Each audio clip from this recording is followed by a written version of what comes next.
Okay, sorry for the delay. We're at 6:10 on Halloween night. Happy Halloween, everybody. Happy Halloween. Happy Halloween. Tom, you can hear us okay? You're good? All right. Yes, so I am. Thank you. our agenda should be relatively light. We just had a couple things to go over top of to talk about. I'm gonna pass this over to Lisa here in a minute, but we have the review of the 2024 budget and some of the modification. There's a couple items we had to come back, and then we'll set a public hearing and talk about a law enforcement technology grant after that. Okay. Thank you. In your packets, you have a memorandum with the city seal on top that I distributed on Friday. I will briefly go over the cover page with you, just to keep everybody up to speed. As we talked about with the mayor's tentative budget, there remains a 4% tax rate increase in the current council, what will turn into a proposed budget, which equates roughly to $64 for the annual average home, which is assessed at $90,000 in the city. And then there is a wastewater sewer rate increase of 4.8%, which if you receive a minimum bill, it will be $7.20 additional for the year. Policy related changes that you will see sometime between now and budget adoption. We're working on an updated investment strategy, which will include some changes to our current investment policy. We are not doing anything flashy or complex. These would be low risk, largely liquid investments, but would allow us to earn more than what we're currently earning. And then the budget does include the implementation of a 1% occupancy tax. This is used to support the city sponsored events run by the Youth Bureau in the Youth Bureau's budget was listed as celebrations in their department backup. And in the past, you all had authorized approval for this. The occupancy tax had just never been fully implemented. So we'll go through all of those steps again between now and budget adoption for that. That is also something that as we see the revenues come in the future, if there's additional revenues, we can leave those discussions as either mid-year adjustments or future budget discussions if there were something you specifically wanted to tie that occupancy revenue to. But for now, it's a small amount, $16,000. Is that the same occupancy tax that We let didn't lapse? go? You got it. Okay, Yeah. so this is every hotel or motel in the city. Yeah, correct. You've got it. Yep. Exact same thing, but we have to go through the process again since we let it lapse. So you've got it. And then to highlight personnel changes that went through the various work sessions, authorization to convert the city clerk position from part-time to full-time, authorization to increase the payroll and benefits manager from 35 hours to 40 hours per week, authorization of an additional firefighter position, and authorization to reclassify a vacant senior account clerk in water to a utility billing specialist or some other title as deemed by county civil service. That will, more details will be brought to you. We're not ready to do that, but we will be ready likely by January 1st. And then moving to the next page, you have 8x14. Of all of the changes that have items 1 through 25. So these represent all of the changes that have occurred from the mayor's tentative budget to the what I see right now as council and what will ultimately become the proposed budget. I will go through them briefly. Most of what we have covered, actually items 2, 3, and then from 16 down were all items that departments were in agreement with the night we actually held them. They were all consensus. A lot of them were technical adjustments or items the departments gave back, like did not need this much money, so you can have it back or reallocate it to another purpose. What is changing, mostly we had outstanding items with the police department, as you may recall. So to draw your attention, these would be item number 4, a small adjustment. I worked with police to true up in every possible way their personnel, so we were off by about $4,000. Item number 5, chief and his team feel they can do with the 55,000, that was their submission. I had upped it based on the contract, they think it can go back down, so we took their number. Number 6 looks very large to go from $118,000 to 0. We scrubbed this number with police, it's actually budgeted in both line item 4 that you have there and 6. So that's where a lot of the savings are coming from, mayor to council proposed. So thanks to the police department for scrubbing that and working through that when I had a couple of questions.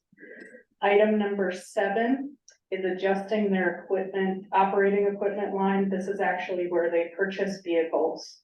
They had originally requested $215,000, which would have gotten them 2 patrol vehicles and a unmarked vehicle. We adjusted that downward in the mayor's tentative budget, and you can see it's adjusted down again. And what we're proposing now, it agrees with the police chief, is 1 patrol vehicle. Later on, in one of these lines, you will see an increase. That would be item number 12. That item went up substantially, so really those two are just kind of swapping some numbers. We're going to do 2 unmarked vehicle leases instead of the purchase of an unmarked. And that change still reduces overall and continues with the program that is used. It just actually comes on to 2 different line items. So in total, police will get 1 new patrol vehicle and 2 new unmarked vehicle leases. Item number 8, 9, and 10. 8 and 9 are adjustments based on, we literally scrubbed contract by contract by contract, and they were not entirely trued up, and some were over what they needed. So those were just true ups since we were going back through their budget again. Item 11, there's a $9,100 increase. That's largely an adjustment for the passport parking system, monthly allocation they have to pay for that. So in general, quite a few lines changed for police. Police chief was in agreement with this and did work through a lot of this with me, along with one of his key staff members, to get to the numbers. So he has no concerns or reservations about what's submitted here. If you'd like more detail, I'm happy to answer any questions. Deputy Mayor, I don't know if you have any questions. No, I asked all my questions earlier and directed them towards Lisa, and I want to thank her for clarifying quite a few things that I was concerned with.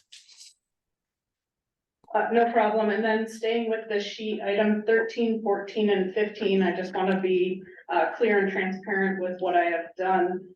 While we didn't have follow-ups for the Public Works Department, there was a follow-up conversation between myself and the director. Asked me to relook at personnel again. So when we compared what they prepared and what I prepared, there were quite a few differences. So we have funded those differences. One is to actually put the part-time seasonal labor that they have in a part-time line instead of tucking it into full-time. I'll let you know. I didn't know to include that in there, so certainly it was not there. And then same thing with vacation cash in or cash out. That was something they had been including in their full-time line. No fault to them, they didn't have a line to put it in, but again, I prefer to keep that separate, since then we can have a easier history to track it.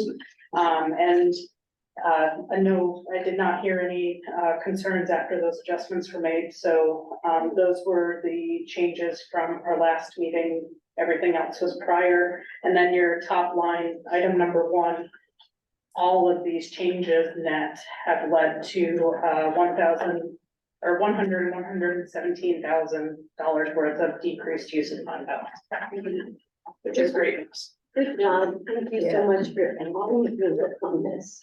No problem. As painful as a 4% tax increase is, You did a great job squeezing the Yeah. stone, but it was under stone. And as always, like to thank all the department heads. It was not an easy process this year and they all came to the table with them and their staff to make sure we could do it. Obviously, I think every department gave something back in some way or some form or agreed to finding a way to make it work. So couldn't have been done without them. Sure.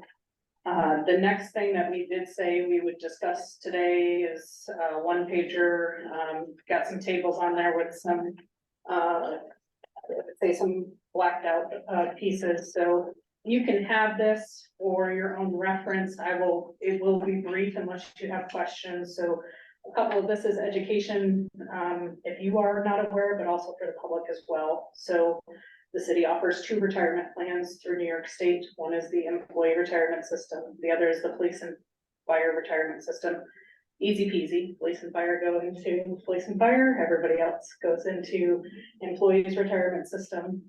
They have different tier structures based on the legislation that's been adopted at the New York State level.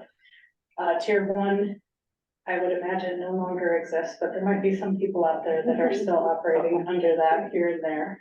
We do not have any in the city. Tier 2, 3, 4, 5, 6 are what you have for employee retirement system. That has changed more often and more frequently than the police and fire retirement system. Working in other states, that's not uncommon. The benefits to police and fire typically is tied to the shorter years of service. So fewer changes are required over time. And more money. And that is part of why when you see a tier 2, or let's use tier 5, since both have a tier 5, different legislation dates, but a tier 5 under ERS, this is all the employee FERS contribution. This does not reflect what the employees would also pay in themselves, which is different for each tier. But a tier 5 ERS would be, the city's contributing 12.9% of their pensionable dollars, so not just base salary.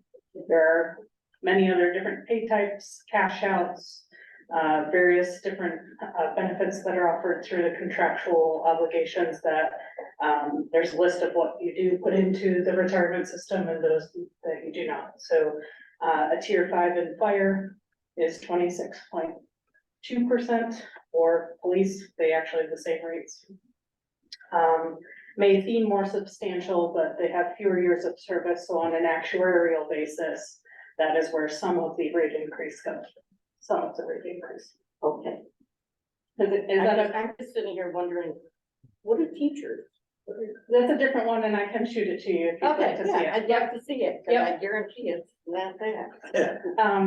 And again, this is not, there are no proposed changes, we should stay in the system, it's just more education and awareness to know, even for our employees, this is what the employer is contributing, for that benefit.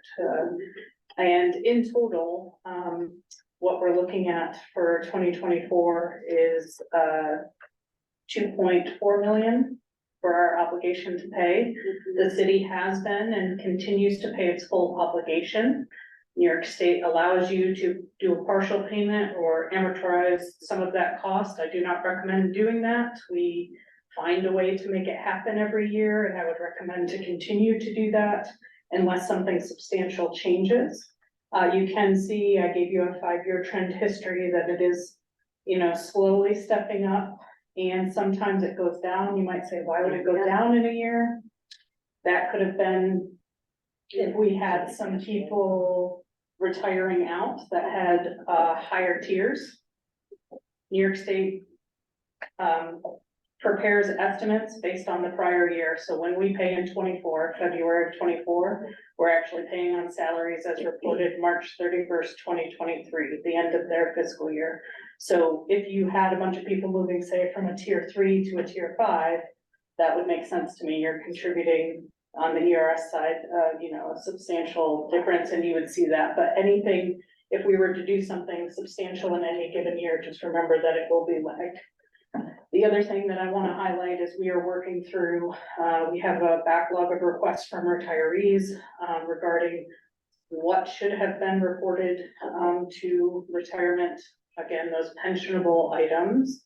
So we're working through those, and that may change this and future adjustments slightly. It's not gonna change it by $1 million, it's just, we are correcting, anytime we have to go back and correct, we will owe, the employer portion on top of that as well.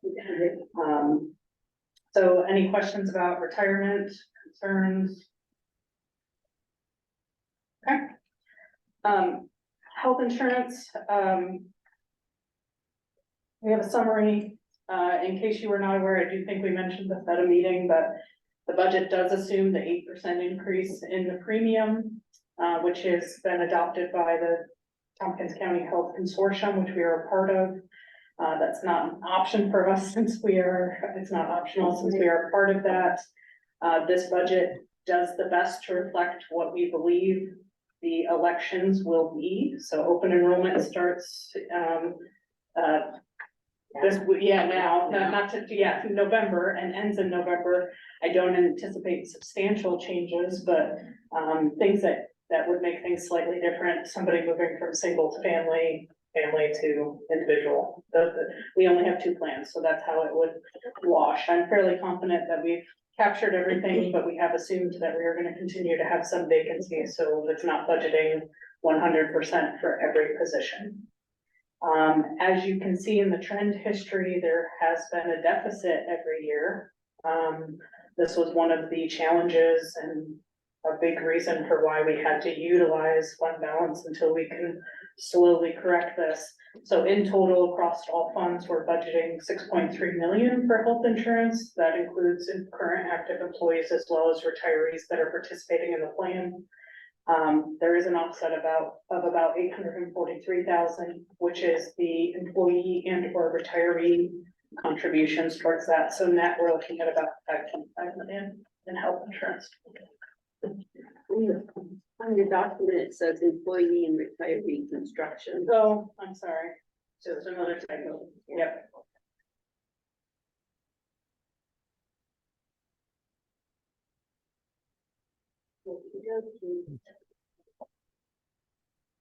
And then, while we have no proposed changes to plan design this year or what is being offered to employees or retirees for 2024, I would ask the mayor and council as a whole to consider a small working group that I can work with some council members on ways that we can address our healthcare costs moving forward. I think we have a lot of options that we could look at. There is nothing set in stone, but there are endless options that we can consider. I do think this change takes time, so I would ask for that to be a focus that we can work on throughout all of 24. So when we are in 2025 budget preparation, we can move through some of those changes to help mitigate this cost. Part of one of those big scary numbers in the audits that you saw that make basically our net assets and liabilities go into a $45 million negative is our GASB 75 actuarial valuation. All that means is other post-employment benefits. So they ask questions about our plan design. They have current numbers, and then they go through a full statistical actuarial analysis, making assumptions about how long females live, how long males live, who are we covering. And that is where we have currently today a $89 million liability, which means those that are currently employed, they make various assumptions. They know not everybody's going to qualify for health insurance because you'll have somebody who leaves in 2 years, but currently employed and currently retired, that is what it will cost us without any changes and significant staff changes. So it's a large number. Would you consider, would it be appropriate to have some representatives from different departments also on that committee? I think I would prefer to get some policy direction first, because the options are probably here. And if I could get some direction on what we think is stomachable, then when we pull in employee groups and bargaining groups, we're talking about 2 or 3 changes that at least you all feel comfortable considering or moving forward. Otherwise, I mean, it's a lot to think through. I'm not saying the employees can't, but I think, with a couple of meetings, you all might be able to provide staff direction for, this is off the table. I like the sound of this. I wasn't aware of this. Tell me more about this, for you all to get some comfort, so we don't, I don't wanna say waste time, but we don't throw out, 15 or 25 options and have people be overwhelmed when we're never gonna make 15 or 25 options, but I wanna give some direction so we can have something to focus in on. Well, you don't want me on your committee, because I will not ever support any change in the retiree health insurance. In contracts going with, employees Yep. now, Mhm. absolutely. Change, I mean, new Yeah. employees. going forward, yes. And I wouldn't say that would preclude you from being a part of it, but I mean, that is your position. I wouldn't say that means you can't be a part of it. I don't think that opinion would be helpful either way. Yeah. But the consortium's looking at step tiered plans too, so like, those are the kind of items you want to look at. As well as a way to transition that in a positive way. And the consortium itself has some opportunities for the bargaining units to sit on their plan design committee, and we will be sharing that with them when those meetings happen. So kind of doesn't even involve us. It's the whole consortium as a whole that they can have a seat at the table for some of those. No, broader do current employees have to pay more? I know, I had to pay 8% more this year for my health insurance through the school. Does that 8% go on to the current employees, or? Right, so every bargaining unit has a set percentage of employee pay. Okay. That is not changing. Mhm. But therefore, as the entire premium increases 8%, their 13, 18, 20% remains the same, but the base goes up. So yes, they will effectively pay more for health But insurance. not the full additional 8% of Right. the cost, Correct. just their portion. And I am not aware, I can check, but I'm not aware of any tiered health insurances in a bargaining unit, meaning you were here before 2000, so you pay 18%. I was here after 2000, so I pay 20%. I'm not aware of that structure in any of our current agreements. They're not current, but retirees, there are some different payouts. Yes, retirees have a lot of options to trade in more time and pay less, or a variety of different things. Yep. So I'd like to get 3 volunteers to maybe which one of you are even part of that.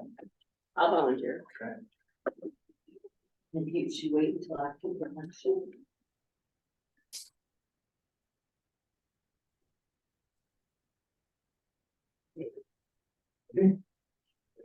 Get more people, but always it's good thinking who wants to be out of it. Yeah, it was a staff recommendation. how often would you meet? What's that? We can do whatever Okay, works best. It does not need to be often. There's gonna be a lot of, thanks, man. got questions on this? Let's go get research, get some information back. Perfect. Yeah, I think it'd be a good way to get educated and certainly bring in the employees after that point and get them educated as well, so they have different parts, different unions, different ones who have to entertain.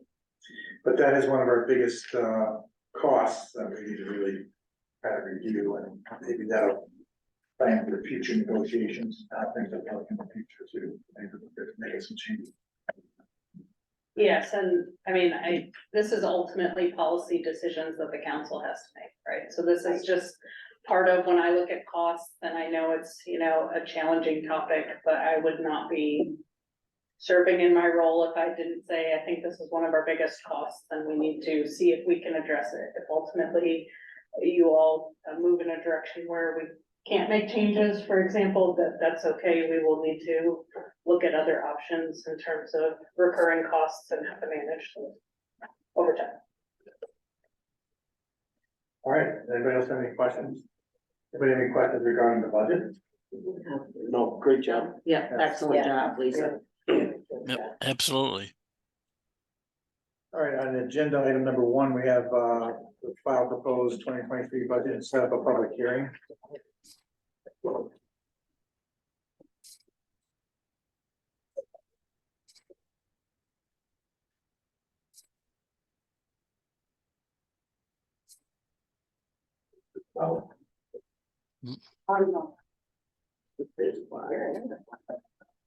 We'll just do this last two. Resolved that after the public hearing, the common council may add or subtract, increase or decrease items of appropriation or anticipate revenues from the proposed 2024 city budget, except appropriations required by law or for debt service prior to adoption of the final 2024 city budget in accordance with the city charter. Be it further resolved that on December 19, 2023, during its scheduled regular meeting, the common council shall by resolution adopt the final 2024 city budget. I'll move. I'll second. Now, Mr. Scott, so the public hearing will be, the first public hearing will be December 5th, 2023 at 6 p.m. at a regular council meeting. It'll be the first item on the agenda. It'll be second. Or second. Oh, the tax, yeah. Okay, any questions? All in favor? Aye. Aye. Then item number two, authorize submission of law enforcement technology grant.